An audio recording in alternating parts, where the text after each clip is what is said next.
Are you at all concerned about where the offense comes from? No. I think the progression of the hitters is going to continue. Wilyer Abreu should hit at least 25 home runs again. He promised Wiggy 30 yesterday. 30, that's what I'm talking about. On the show. I like where you're at. On the show. That's why we bring you guys here to challenge this guy. Right. I said 30. Not only Sam. I know you guys challenge Sam, but I like you guys to challenge the players. I said, take your ass to that damn back cage right now. I need 30. We need 30. 30 swings and 30 good pitches. Yeah. No. Fred McGriff used to say it.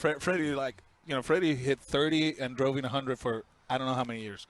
And I asked Fred, I said, Fred, how you do that? He's like 30 good swings and 30 bad pitches. I'm like, oh shit. I wish I could have 30 good swings and 30 bad pitches. But I think Willie is gonna keep improving offensively. Roman looks tremendous, obviously, and this is something that I have to do a good job with it.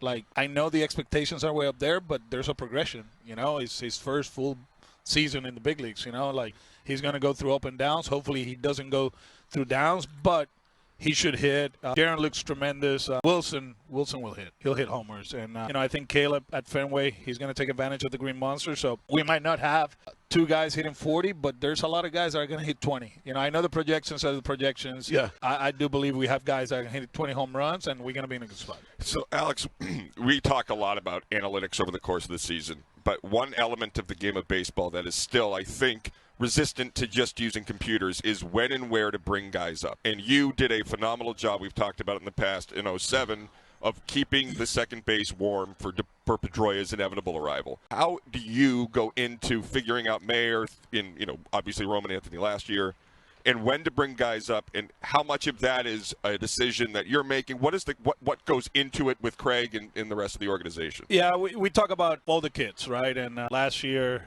the three of them, they made it, right? KC, it happens to be in opening day, Roman during the season, and Marcelo, Alex gets hurt, and we got him here.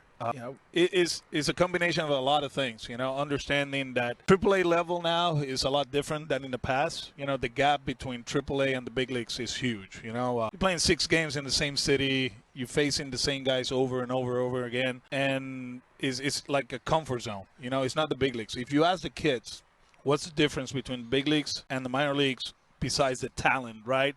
Is the traveling. Is the 3-game series. You play 2, you play at 1, you hop on a plane, you go into New York, you play 3 night games, and then you have, a day game because it's the 4th of July. In AAA, they don't live through it. So you see trends down there, how they're handling it, physically, offensively, where we at. I'm a big believer that if you're striking out 30% of the time in AAA, what's going to happen in the big leagues? You're going to strike out 35% of the time. We don't want that, right?